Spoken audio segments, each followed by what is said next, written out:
All right. Hey, everybody that's on here. So as you probably know, this is an AP Lang live stream, and today we're going to be talking about rhetorical analysis, organization, and timing. And for those of you who haven't been on one of my streams before, my name's Catherine, so feel free to ask me questions or anything as we go through stuff in the comments. Anyway, let me share my screen really fast and we can get started. Okay, so yeah, today we're going to be talking about rhetorical analysis, organization, and timing. Okay, and then the next thing is just social media, follow them, pretty cool. Anyway, just like every essay, rhetorical analysis has three parts: an introduction, body paragraphs, and conclusion. One of the most useful tools for the introduction is something called SOAPSTone. In this introduction, you are introducing the speaker, occasion, audience, purpose, tone, and style. So that seems kind of like a lot to remember. You don't need to put in every single one of those. That's just kind of like a basis for what you can include in it, and you want to make sure to include like I said, 5 to 7 of the SOAPSTone components. And another thing to keep in mind is like usually in your language arts classes, like when they tell you to write an essay, they say introduction, 3 body paragraphs, conclusion, right? And the introduction is always like introducing the topic from scratch, and the conclusion is always like restating your main points. In AP Lang, it's a little bit different because the AP readers, they already know what the topic's about, and they don't really need you to repeat all of that for them. And they also, in the conclusion, they don't want you to just restate your main topics because that is more like elementary style writing. They want more sophisticated. So we'll go over the conclusion later. But for the introduction, instead of saying like, this is what the topic is and this is my stance, you should be introducing like, this is her audience and this is her purpose, why she's saying this to the audience and stuff like that. So like here's an example of one from an actual AP writer. It says, so men who can't spout off nothing more than cliches often say that money can't buy happiness. William Hazel, the author of On the Want of Money, says they are wrong. In his aforementioned essay, Hazlitt makes the argument that money is in fact a tax part of prosperous life, and by using a despondent word choice and an interesting syntactics strategies be effective, shows that if money cannot buy happiness, a lack thereof can surely lead to sorrow. So if we're looking at this and we're trying to recognize the SOAPSTone, we can say right here is the subject. Like this first sentence is the subject, and then right here is the speaker, William Hazlitt, which is what the prompt was talking about. And this is purpose. In his aforementioned essay, Hazlitt makes the argument. That's his purpose, is making the argument. And the tone is despondent, and the styles, so like what he uses is the syntactical strategies and his word choice. So that's just an example of like how it's used without kind of in a flowy way. Have any of you guys, so here's something interesting. Everybody at my school was learning SOAPSTone last year, and this year my language arts teachers changed it to something called fob maps. I'm wondering if any of you guys have ever heard of either of these before, or this is just a my high school thing, but I don't know. Anyway, okay. So if we wanted to SOAPSTone this one, we can read over it really. I'll read it over really. Actually, to SOAPSTone a prompt, really all you have to do, yeah, okay, Kala, use AP SOAPSTone too, yeah. I don't know, my friend's an AP Lang this year, and she's like, they changed it to FODMAP, and I don't know what it stands for still, I haven't looked it up, but, okay. So usually you can SOAPSTone, wow, I am having a hard time talking today. Usually you can SOAPSTone a prompt just from reading this part, like the prompt part out, the actual text. Sometimes it helps to look at the text for a minute, but let me start by just reading the prompt. On April 10th, 1962, as the United States was emerging from a recession, the nation's largest steel company raised steel prices by 3.5%. President John F. Kennedy, who had repeatedly called for stable prices and wages as a part of a program of national sacrifice during a period of economic distress, held a new conference on April 11th, 1962. Which she opened with the following commentary. Regarding the hike in steel prices, read Kennedy's remarks carefully. Then write an essay in which you analyze the rhetorical strategies President Kennedy uses to achieve his purpose. Support your analysis with specific reference to the text. Okay. Oh yeah, I just saw Catherine's. Hey, we have twinning names. My name's Catherine too. So use Space Cat. What does that stand for, I wonder? It's probably similar to it. Okay, speaker, purpose. So they both of those. Audience. So the one we're missing is context and exigence. It means another term for exigence. An urgent need or demand. Okay. Choices, appeals, and tone. So it's similar, just a few different ones. Anyway, so if you wanted to SOAPSTone this, speaker would be obviously John F. Kennedy because he's the one they're talking about. So you'd maybe start in John F. Kennedy's speech and blah, blah, blah. If you wanted to include that. Okay. Occasion. So as part of occasion is a news conference. So that would just be the occasion. Audience is, well, if he's doing it over, let me see. If he's doing a news conference to the press, it's probably just like the American public is the. Okay, that makes sense. The event that caused the speaker to write, because the definition on Google is like an urgent need or demand, which is a need would cause the writer to write, or the speaker to write. Thank you, Lynn. I feel really bad now. Sorry. Okay, Lynn, I'm gonna go with that. Correct me if I'm wrong. Anyway, and then so the purpose is to call for stable prices and wages. And the tone, we have to read through it. We can read through it in a second. And the style, we have to do the same. So now let's read through it and see if we can identify the tone and maybe the style. The tone can also actually be used as its own paragraph. So my 2 cents is if you're going to use tone as a separate rhetorical strategy paragraph, I wouldn't include it in the introduction, so you're not like being redundant. But if you do, it's not like a huge deal. It's just not the best. Okay, I'm gonna see.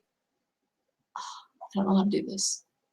Anyway, I'm gonna read this, and then we'll identify the tone, and then rhetorical strategies. And then that'll help us move into what we're doing next, which is body paragraphs.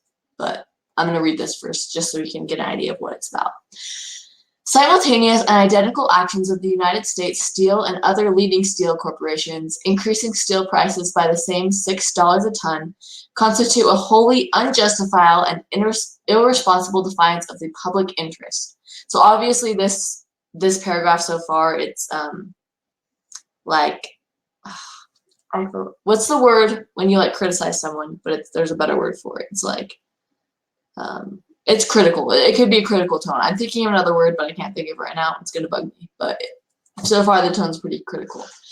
In this serious hour in our nation's history, when we are confronted with grave crisis in Berlin and Southeast Asia, when we are devoting our energies to economic recovery and stability, when we are asking reservists to leave their homes and families for months on end, and servicemen to risk their lives, and 4 were killed in the last 2 days in Vietnam, and asking union members to hold down their wage requests at a time when restraint and sacrifice are being asked of every citizen, the American people will find it hard, as I do, to accept a situation in which a tiny handful of steel executives whose pursuit of private power and profit exceeds their sense of public responsibility can show such an utter contempt for the interests of 185 million Americans. If this rise in the cost of steel is imitated by the rest of the industry instead of rescinded, it would increase the cost of homes, autos, appliances, and most other items for the American family. Okay, so if we just read that part, we can see that his tone, you don't need to read the whole thing to find the tone, is critical, and I'd say maybe fiery a little bit, or has a call to action vibe. So very powerful, I'd say, maybe energizing. I don't know. He's just very passionate is maybe the best word. So maybe critical and passionate would be 2 tone words. The first thing you're going to want to do when you're writing a rhetorical essay is read through and highlight any strategies you see, because each body paragraph is based off of a rhetorical strategy. So one big recommendation that I struggled with a long time in writing my essays is I'm the kind of person that's oh, I only have like 30 minutes to write this essay, so I read it as fast as I can. I just want to start writing. But you do not want to skim because it only hurts you in the long run, because what would happen is I'd skim it, I'd start writing, and then I don't know what to write about because I don't really understand what I read because I skimmed it. So then I'd have to go back and read it again and again. So what I would recommend is doing one like kind of longer read through, and then, like I said, underlining or highlighting any rhetorical strategies you see.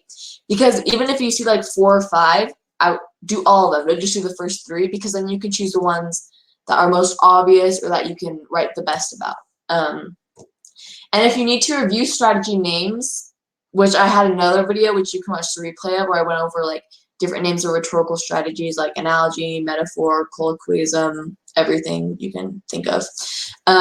But if you don't, here's the other thing though, if you don't know what the name is, like it's not that big of a deal. You can describe what's going on. It's better if you know the name, but you can also describe what's going on. Like if you didn't know what a colloquialism is, you could say, like, the author is using slang terms to help relate to the audience. Or the author, if you didn't know what metaphor is, you could say, like, the author is comparing this to this, giving this effect, if you know.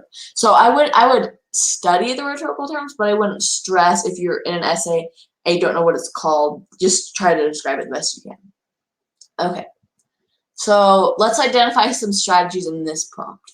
If you guys see any, comment them, and then I'm gonna see if I can find any as we go. Okay.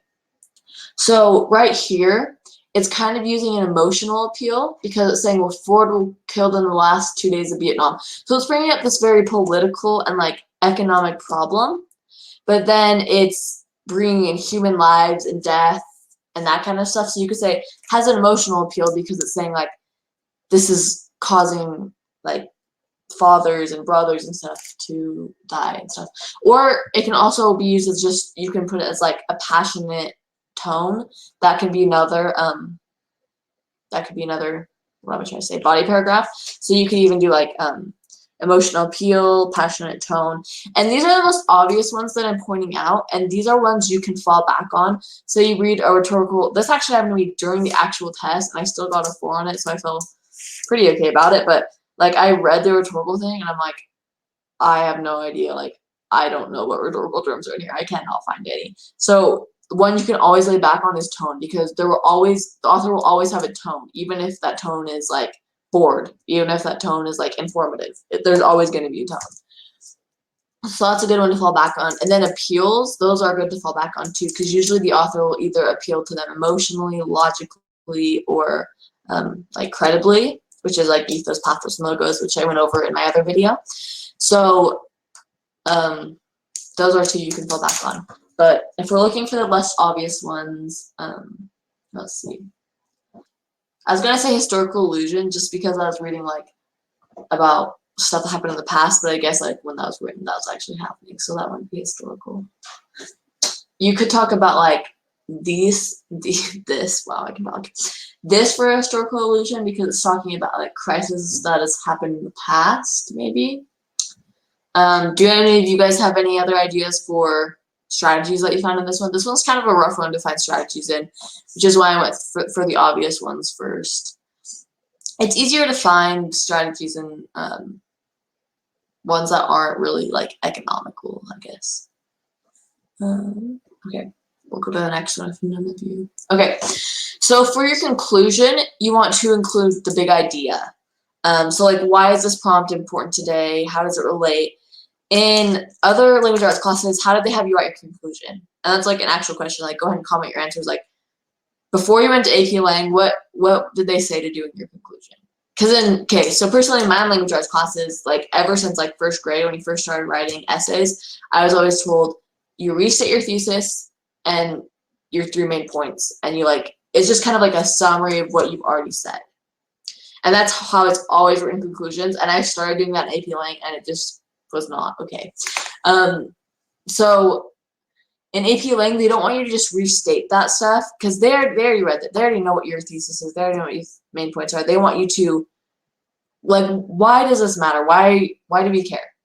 And so the best way to do this is to relate it to like a modern day example. So like if we go back to this, and if you could think of like a modern day economic issue, you could talk about that. You could say, this still relates to today because we still struggle with economics because of this example, and this person stood up for it. So you're just relating it to modern day, which is great because like I know Brandon, which is another live streamer, he goes over current events all the time.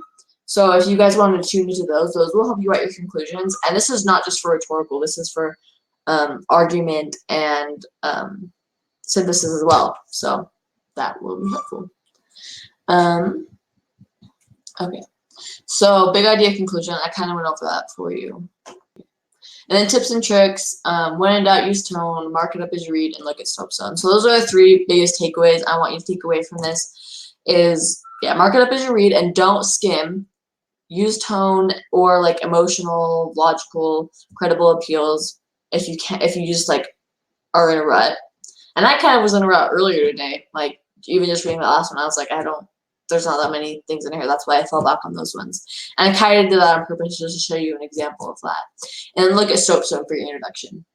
And if you can't remember SOAPSTone, like I honestly only remember a few of them, but just remember like speaker, audience, purpose. I'd say those are the 3 most important. Okay, so now we're going to go over timing for the rhetorical essay. So you're going to have 40 minutes. They changed it a little bit up from last year. So this is what I would recommend. I would say 12 minutes to read the text and plan out your essay with I personally recommend with TOBI, which I'll go over in just a minute. And then you have 6 minutes. So this isn't actually how much, like you have 40 minutes. They don't care what you do with it, but this is just my recommendation. So I would say about 6 minutes to write your introduction, and then 18 minutes to write your body paragraphs, and then I'd say like 2 minutes to write just a quick conclusion, because like your body paragraphs is like your meat to it. Your introduction is also super important. The conclusion, don't get me wrong, it's like important, but that's like the last thing you should be really worried about. Like the conclusion doesn't really make or break an essay. And then 2 minutes to just read over it, make sure it makes sense, that kind of stuff. So let's go. Okay.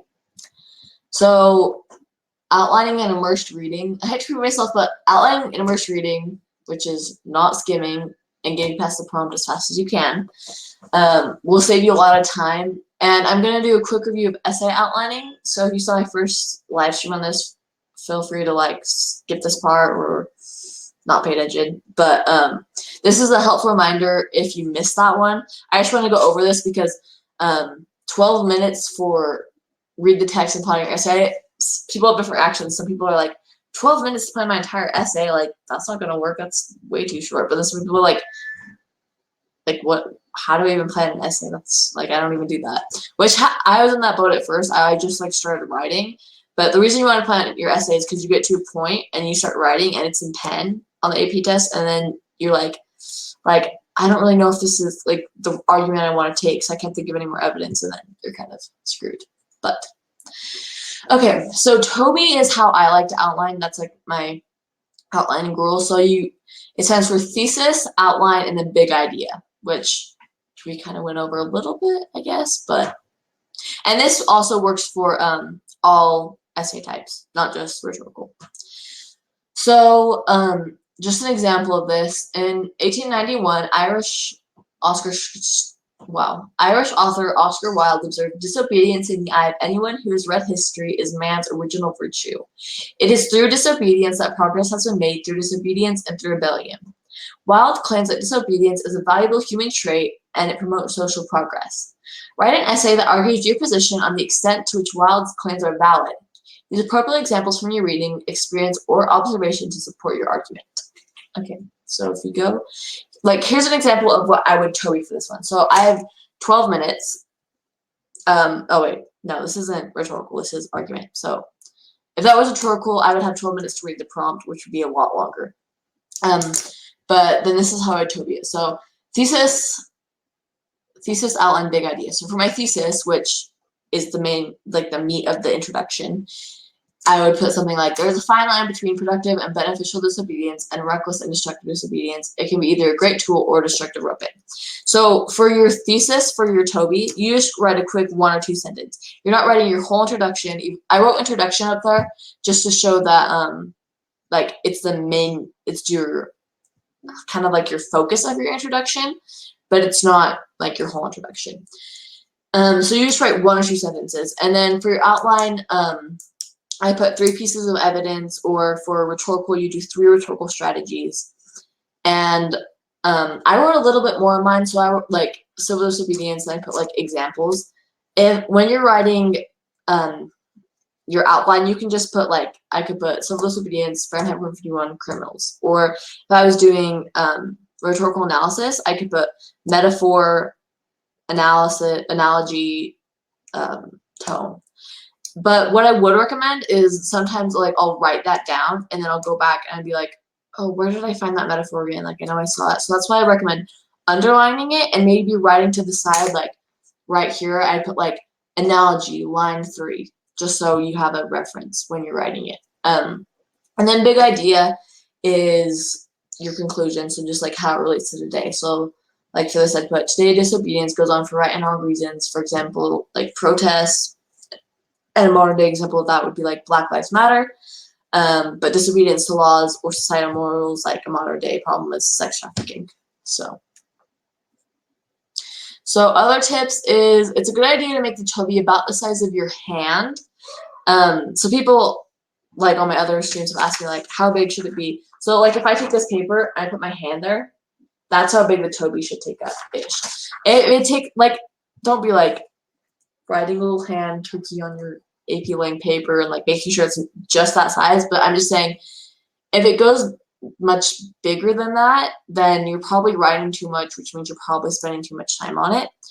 And then also, it is helpful to make sure your thesis isn't just black and white. You want to be like more nuanced, I guess. You can put in, so you can in some cases. I'm not saying like never do this, but for the most part, you want to show that you like weighed both sides of the topic.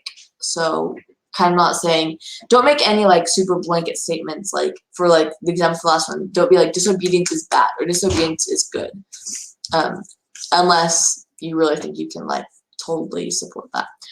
And then I kind of went over the conclusion. It shows how to place today. And then just if the TOBI doesn't work for you, because I know that doesn't work for, like, that helped me a lot, but I'm not everyone.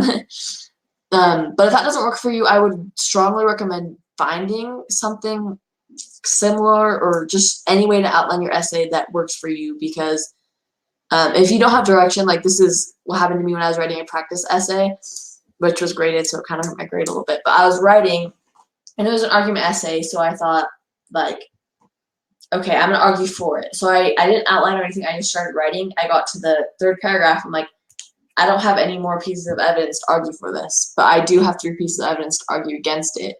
So I wanted to change and start arguing against it, but I already started writing and I only had 20 minutes left, so I kind of just had to kind of fake it. But so that's why I recommend that. So let's go back to that one prompt. Okay, this prompt. Okay, so I want to TOBI this one with you guys. So thesis. Does anybody have a good thesis statement? I'll give you guys a minute to think of one. If nobody does, I can help you come up with one. But I kind of want to see if you guys are able to do it at all. So keep in mind, this is a rhetorical, so you're not really arguing anything necessarily. So your thesis statement could be something like, in his speech, John F. Kennedy argues blank, and he does this effectively by using blank, something like along the lines of that. And if you guys, I'll give you guys, I just don't know how long you guys need. I'll give you like a minute to do this. Just look at it. Okay, so it doesn't like any of you have thought of a thesis, which is totally fine. Or maybe you've thought of it and don't want to share it. But if I was writing it, it would go something like, John F. Kennedy, John F. Kennedy wrote a fiery and powerful speech, or there's a word that is like when you really feel strongly about something, but it was the first word I thought of earlier today that I was talking about too. Passionate. Wow, okay, I'm struggling. John F. Kennedy wrote a very passionate speech about the economy of the U.S. using emotional appeal, and maybe historical illusion, and a what was the other word I thought of? Like not contradict, when you like censoring tone, maybe, to do this. So that would just be my thesis in one sentence. I wouldn't write my whole introduction. If you wanted to, in your TOBI and you have extra time, you can write out a quick SOAPSTone, so it'll help you finish your introduction, but you don't have to. And then for the O in TOBI, which stands for outline, I would maybe just do I would just name like tone equals passionate, and then I'd maybe put an example like here when he says wholly unjustified, irresponsible defiance, like that sounds pretty passionate to me. Then I maybe put like emotional appeal, where 4 were killed in the last 2 days in Vietnam, and reservists to leave their home and family for months on end, and servicemen twist their lives. Like that brings some emotion to a lot of people. So I'd put like line 12. And then I'd maybe put like historical illusion, line 60. And that would be it. So that would just be quickly writing in the bullet points. That would take too long. And then big idea, maybe I talk about like how it affects today. So maybe I talk about like the economy of the U.S. currently and what people are trying to do to stop it, and like the fight between the Republicans and the Democrats of how they think that should be run. Maybe I could talk about like national debt, just anything. You can talk about, try not to get like too like super controversial. Like you don't really, in rhetorical analysis, this is the tricky part, is like a lot of times you're reading super argumentative writing, but you're not supposed to take a side, you're just supposed to analyze it. So try not to like be super controversial, even in your big idea, which is hard because it's like modern day politics, all that kind of stuff. But okay, so once we TOBI that, I timed that just using my little watch thing, and that took about 5 minutes. So like if you took, that means you could take 7 minutes to read that and just really underline everything, and even that probably would make the TOBI time shorter because you'd be able to identify more strategies easily. So does anybody have something they want me to go over that I've gone over so far? I'll wait a few minutes for you to comment that down below. And if not, I think what I want to do is pull up another prompt or pull up another like intro and see if maybe we can SOAPSTone it and or TOBI it. So let's do a rhetorical maybe then. So do you guys want to TOBI it or SOAPSTone it? Which one do you think would be more beneficial? We could do both, I guess. I'll go ahead and read it though, so we just know what it's about in the first place. Where they pressed hard enough. Well, I'm gonna read the kind of introduction first, so you guys get a background, and that's gonna help you if you're SOAPSTONing it. So, the passage below is from the Indispensable Opposition, an article by Walter Lippmann. It appeared in the Atlantic Monthly in 1939. Read the passage carefully, then write an essay in which you analyze rhetorical strategies Lippmann uses to develop his argument. Were they pressed hard enough, most men would probably confess that political freedom, that is to say, the right to speak freely and to act in opposition, is a noble ideal rather than a practical necessity.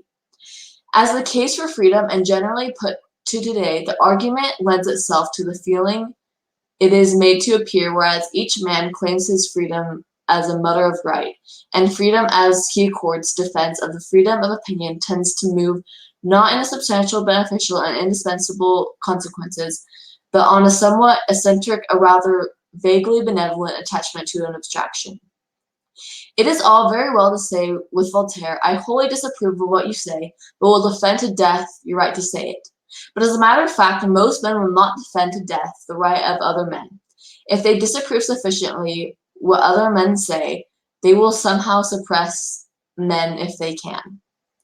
So this is the best that can be said for the liberty of opinion, that a man must tolerate his opponents because everyone has a right to say what he pleases. Then we shall find the liberty of opinion is a luxury, safe only in pleasant times when men can be tolerant because they are not deeply and vitally concerned.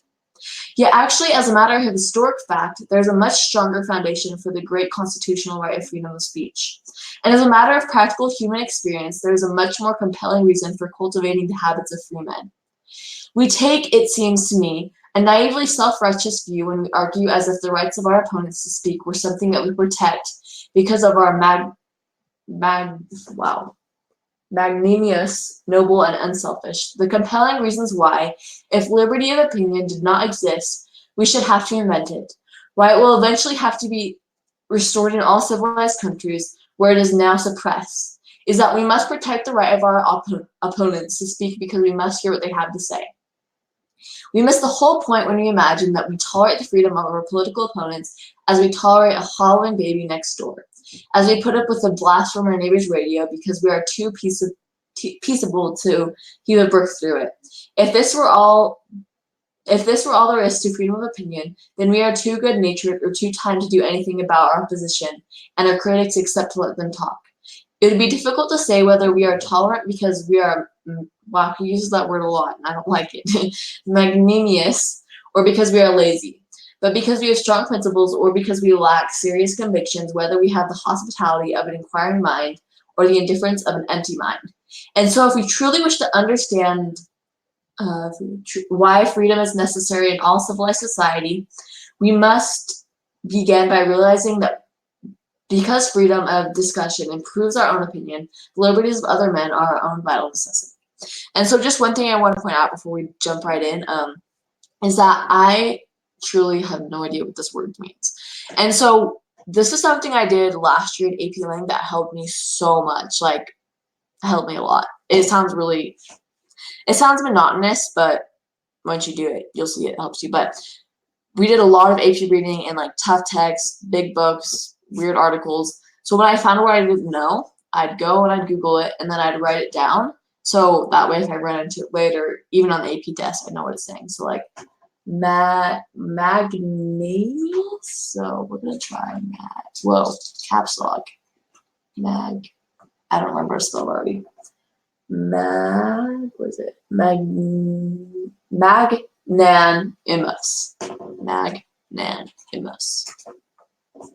It means generous or forgiving. So that makes sense. I know how to be like a good positive attribute. I just wasn't sure what. And so like, don't be afraid to Google it and just like realize what it's saying instead of just trying to ignore the word.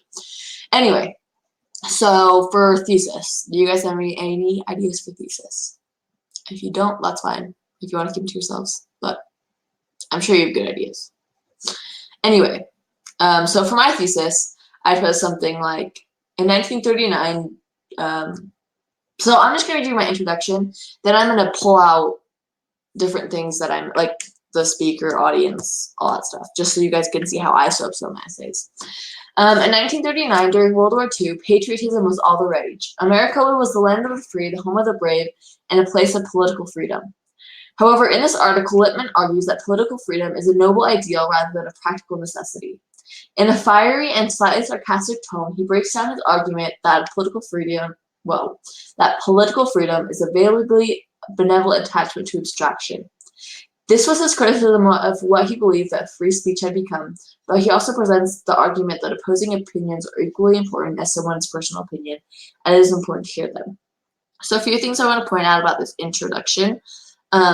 First, you notice that I quote a little bit in the introduction. One thing I'd recommend with quoting is keeping it to fragment. So instead of quoting the entire sentence that he said this in, I just quoted the phrase. And same thing with this one. So that's just one thing I wanted to point out that I struggled with a little bit at the beginning of AP Link. Okay, so if we wanted to stop on it. So the author or the speaker, so starting with S, this would be the speaker. SOAPSTone. His purpose is to argue that political freedom is a noble idea rather than practical necessity. So that would be the purpose of it. Mostly with blue. In a fiery and slightly sarcastic tone, that would be the tone of SOAPSTone. And so just so you guys know, this is an essay I actually wrote like in the middle of last year. I think I got I want to say 7 on it. So it wasn't bad. So I just thought it'd be helpful for you guys to see like a previous essay that someone actually wrote that got like a good passing score. He breaks down his argument that political freedom is a vaguely, so this kind of here would be my thesis. So let me do it yellow. So this is like pretty much how I SOAPSTone this essay. Then if we go up here, did you guys notice any rhetorical strategies that stood out to you in this one? Just curious, is finding rhetorical strategy something you guys struggle with? Because that's something I struggle with a lot. So that's like what I focused a lot of my videos on so far. But I don't know if that's just like more of a me thing. But that was probably my biggest struggle, I feel like. So if you guys struggle with that, don't worry, you'll get it.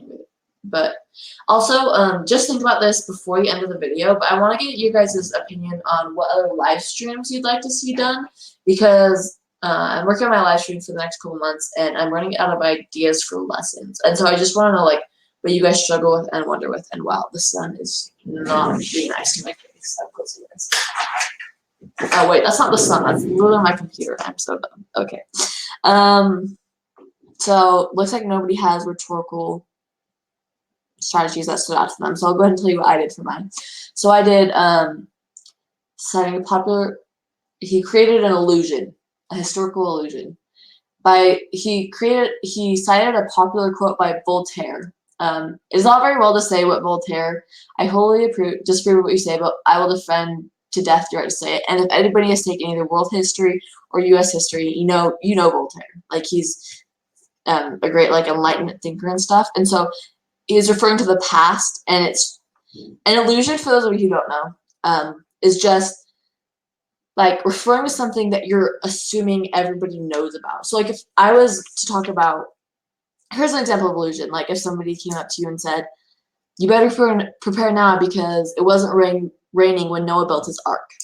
If you have no idea who Noah is or the story of Noah and the ark from the Bible, like you're just gonna be like, okay, thanks for the advice. But like if you know who Noah is, that's gonna make sense. So it's saying something without really giving context and just assuming that you'll know who it is or what the story is. So that is that one. That's one that stood out to me. Another triple strategy that stood out to me is he used hypothetical situations, which would be another rhetorical strategy. So he was talking about like, sure, it's all great that you say you support freedom of speech and you don't care what other people say or stuff like that. But like, what if your neighbor was blasting music 24/7? Like, is that freedom of speech? So he kind of incorporates hypothetical situations to make it more relatable. So that would be another rhetorical strategy.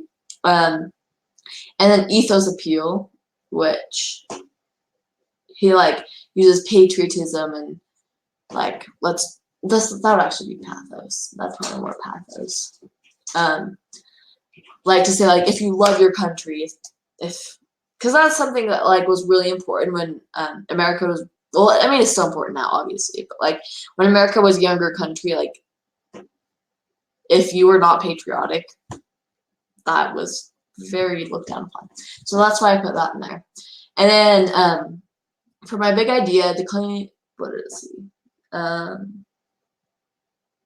So like today, for example, when people have different political opinions, they often target each other, but don't really listen to each other. They immediately shut down others' opinions and use confirmation bias to bolster their own.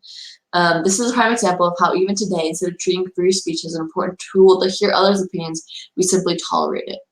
And so if I wanted to get even more detailed, I think I wrote this and I didn't have a lot of time in my conclusion. I could even talk about like the Trump and Hillary debates and how like a lot of times they didn't listen to each other. They just waited for the other one to stop talking so they could jump in and like just tear the other one apart.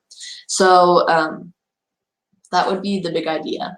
And then if you want to do this, if you want to completely, I don't know, but you guys, how you guys are feeling, because I don't really know if anybody's watching this at this point, but that's okay. Okay, so that's all I have for today. Let me go back to my original slides. I hope you guys find that helpful. I just like to reiterate the timing really fast. Obviously you want to spend the most time on your body paragraphs, and the second most time, which actually was kind of surprising to me, but you want to spend it reading and planning, and then introduction, then conclusion and proofread, because those are the last two important. So I just take a mental note of this, maybe take a picture, screenshot, I don't know what you want to do, but this is just a helpful tool to look back on. So once again, follow Fiveable on their social media apps. If you want, you can buy some cool Fiveable swag. Anyway, that's what I have for you guys tonight. I hope you've got something out of it, whether it was essay outlining the TOBI, that's really helpful, the timing, or the SOAPSTone. Anyway, I hope you guys have a great night, do great on your tests. I don't know about you guys, but my fall break is this week, and I'm so, or at the end of this week, I'm really excited. But anyway, bye guys, good luck in school.